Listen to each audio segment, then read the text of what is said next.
അவ்வளோதான் success. ചേമ്പ് വെച്ചൊക്കെ ഇതുണ്ടോ, തീയാണ് ഇതുണ്ട്. ആരാണ് ഈ ദ്രോഹം ചെയ്തതെന്ന് അറിയില്ല ഗൈസ്. ഹായ്, എല്ലാവർക്കും നമസ്കാരം, ഗുഡ് മോർണിംഗ്.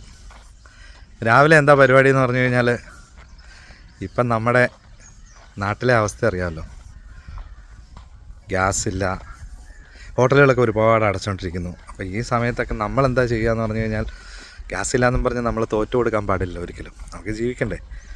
അപ്പോൾ ഗ്യാസില്ല, പെട്രോൾ പമ്പിലാണെങ്കിൽ ഭയങ്കര തിരക്ക്. ഇതെന്താണ്, ഇതിന് എന്ന് ശരിയാകും, എപ്പോഴാണ് ഇതിനൊരു മാറ്റം സംഭവിക്കുക, ഒന്നും അറിയാൻ വയ്യാത്തൊരവസ്ഥയിലിരിക്കുകയാണിപ്പോൾ. അപ്പോൾ അതുകൊണ്ടിപ്പോൾ എന്താ ചെയ്യുകയെന്ന് പറഞ്ഞു കഴിഞ്ഞാൽ, ഞാനിപ്പോൾ ചെയ്ത പുതിയൊരു ഐഡിയ ഞാൻ കണ്ടു. കാരണം ഇങ്ങനെ നമ്മൾ വിട്ടുകൊടുത്തിട്ട് കാര്യമല്ലോ. അപ്പോൾ അതുകൊണ്ട് ഞാൻ ഇവിടെ രാവിലെ ഒരു അടുപ്പൊക്കെ അങ്ങോട്ട് കൂട്ടി സെറ്റാക്കി വെച്ചേക്കാം. അതുകൊണ്ടോ എങ്ങനെയുണ്ട്.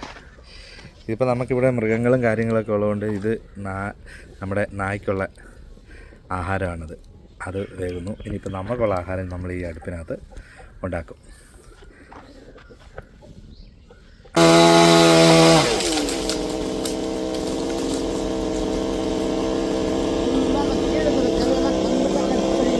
ഇത്രയും വിറക് നമ്മളിവിടെ ശേഖരിച്ച് വെച്ചേക്കാണ്. കാരണം എപ്പോഴും നമ്മൾ ഈ വിറക് ഇങ്ങനെ ശേഖരിച്ച് ഇവിടെ വെക്കും. കാരണം നമുക്കിപ്പോൾ അത് വളരെ ഉപകാരമായിട്ടുണ്ട്. ഇത് വളരെ ഉപകാരപ്രദമായില്ലേ. കാരണം ഇനിയിപ്പോൾ വിറകിന് വേണ്ടി നമ്മൾ ഓടി നടക്കേണ്ട. ഇപ്പം മില്ലിലൊക്കെ വിറകിന് ഭയങ്കര പൈസയാണ്.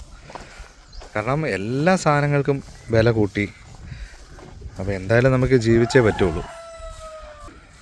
അപ്പോൾ കുറേ വിറക് അങ്ങനെ ശേഖരിച്ച് വെച്ചിട്ടുണ്ട്. അതുകൊണ്ട് ഒരു സമാധാനമുണ്ട്. അല്ലെങ്കിൽ എന്ത് ചെയ്തേനെ. ഇപ്പോൾ വിറകും ഇങ്ങനെ കുറേ അധികം വിറകുകളുണ്ട്. ആ വിറക് ശേഖരിച്ച് വെച്ചതുകൊണ്ട് നമ്മൾ രക്ഷപ്പെട്ടു എന്ന് തന്നെ പറയാം. അല്ലെങ്കിൽ പണി കിട്ടിയേനെ നമുക്ക്. കുറേ വിറക് ഇവിടെ അടുക്കി വെച്ചിട്ടുണ്ട്. അപ്പോൾ അതുകൊണ്ട് ഗ്യാസ് ഇല്ല എന്നുള്ള പേടി ഇപ്പം നമുക്കില്ല. നമ്മളതിനെ മറികടക്കുന്നു, യാതൊരു സംശയമില്ല. ഇവിടെ എല്ലാം വിറക് തെങ്ങൊരെണ്ണം മുറിച്ച് എല്ലാം റെഡിയാക്കിയിട്ടേക്കാണ്. കാരണം വിറകിന് നമുക്ക് ക്ഷാമം വരാൻ പാടില്ലല്ലോ. എന്തായാലും ഗ്യാസിന് ക്ഷാമം വന്നു. പക്ഷെ നമ്മൾ ഈ ഒരു പ്രതിസന്ധിയിൽ തീർച്ചയായിട്ടും പിടിച്ചു നിൽക്കുമെന്നുള്ളതിന് യാതൊരു സംശയമില്ല. രണ്ടും കൽപ്പിച്ചാണ് നമ്മൾ ഇറങ്ങിയിരിക്കുന്നത്.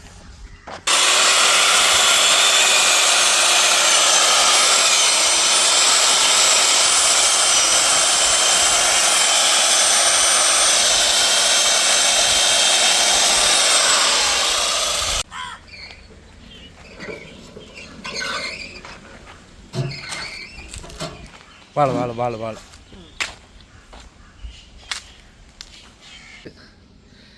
ചേമ്പ് വെച്ചൊക്കെ ഇതുണ്ടോ.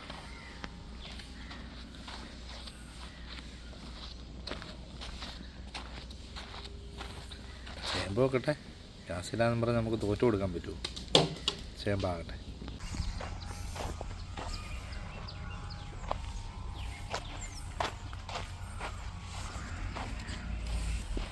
നമ്മുടെ അടുപ്പ് ഇവിടെ റെഡിയായി നിൽക്കുകയാണ്. അപ്പോൾ ഈ ഒരു അടുപ്പ് കാലിയായിട്ട് കിടക്കുകയാണ്. ഇതിലേക്ക് നമ്മൾ അടുത്ത സംഭവങ്ങൾ ചെയ്യാനുള്ള പരിപാടി നോക്കാം. അങ്ങോട്ട് കത്തി ഒന്ന് കനലായെങ്കിൽ വളരെ ഈസി ആയിട്ട് ഇതിനെ കൈകാര്യം ചെയ്യും. ഇതൊക്കെ നമ്മൾ പണ്ട് ചെയ്ത കാര്യങ്ങളല്ലേ. അതുകൊണ്ട് നമ്മളെ ചന്തുവിനെ തോൽപ്പിക്കാനാവില്ല മക്കളെ.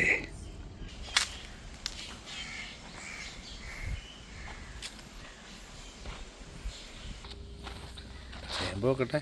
ഗ്യാസില്ലാന്ന് പറഞ്ഞാൽ നമുക്ക് തോറ്റു കൊടുക്കാൻ പറ്റുമോ. ചേമ്പാകട്ടെ. ഗൈസ് ഇത് കണ്ടോ ഗൈസ്, ഒരു സ്ഥലം മുഴുവനും കത്തിക്കൊണ്ടിരിക്കുകയാണ്. പക്ഷെ നമുക്കൊന്നും ചെയ്യാൻ പറ്റത്തില്ല. ആരാണ് തീയിട്ടെന്നറിയില്ല. ഇല ഇങ്ങനെ കത്തി മൊത്തം അങ്ങോട്ട് കത്തിക്കൊണ്ടിരിക്കുകയാണ്. ഇതുണ്ടോ. പക്ഷെ മരങ്ങൾക്കൊന്നും വലിയ പ്രശ്നമില്ല. കത്തി ഇങ്ങനെ കെട്ടുപോവാണ്. കുഴപ്പമൊന്നുമില്ല. പക്ഷെ നല്ല തീയാണ്. ഇതുകൊണ്ട് ആരാണ് ഈ ദ്രോഹം ചെയ്തതെന്നറിയില്ല ഗൈസ്. എരിഞ്ഞുകൊണ്ടിരിക്കുകയാണ്. ഇങ്ങനെ അടുത്തോട്ട് വരുവാണ്. കാരണം ഇതുണ്ടോ, എന്തായാലും ആ പറമ്പ് മൊത്തം ഇങ്ങനെ കത്തിക്കൊണ്ടിരിക്കുക. പക്ഷെ ഒന്നും ചെയ്യാൻ പറ്റാത്ത അവസ്ഥയിലാണ് ഇപ്പോൾ. ഇതുണ്ടോ, എന്താ ചെയ്യുക. ഒരു സ്ഥലം മുഴുവനും കത്തുമ്പോൾ നമുക്ക് ഒരാൾക്കോ രണ്ടു പേർക്കോ നിന്ന് അണച്ചാൽ ഇത് അണയാൻ പറ്റത്തില്ല. ഇവിടെ നിന്ന് ഇങ്ങനെ പിന്നെ വലിയ അപകടമില്ല. തറയിൽ കിടക്കുന്ന കരിയിലയാണ് ഈ കത്തിപ്പോയിക്കൊണ്ടിരിക്കുന്നത്. പക്ഷേ നിൽക്കുന്ന മാവിൻ്റെ മറ്റേ കണ്ണിമാങ്ങ എല്ലാം ആരാണ്ട് അതിലേ പോകാണ്ട് പോയപ്പോൾ ഇട്ട തീയാണിത്. പക്ഷേ ഈ സൈഡെങ്കിലും കുറച്ച് നമ്മൾ അണച്ചു വിട്ടില്ലെങ്കിൽ പണിയാവും. ഇവിടെ നിന്നിപ്പോൾ ഇത് നോക്കിക്കൊണ്ട് നിൽക്കാന്നുള്ളതല്ല, ഒന്നും ചെയ്യാൻ പറ്റത്തില്ല. കാരണം ഇവിടെ ഒരു ഓസോ വെള്ളമോ ഒന്നും എടുത്തിട്ട് അടിക്കാൻ പറ്റുന്ന ഒരു സാഹചര്യമല്ല. കുറേയൊക്കെ ഞങ്ങൾ മറ്റേ ഇല കൊണ്ടൊക്കെ അടിച്ചു നോക്കി, പക്ഷേ നിൽക്കുന്നില്ല, ഇങ്ങനെ കത്തി കയറിക്കൊണ്ടിരിക്കുകയാണ്. പക്ഷേ വലുതായിട്ട് മേലെ തെങ്ങയിലൊക്കെ കയറാതിരുന്നാൽ മതി. തറ ഇങ്ങനെ കത്തി പോയിക്കൊണ്ടിരിക്കുകയാണ് കേസ്. ഇതുകൊണ്ട് കേസ്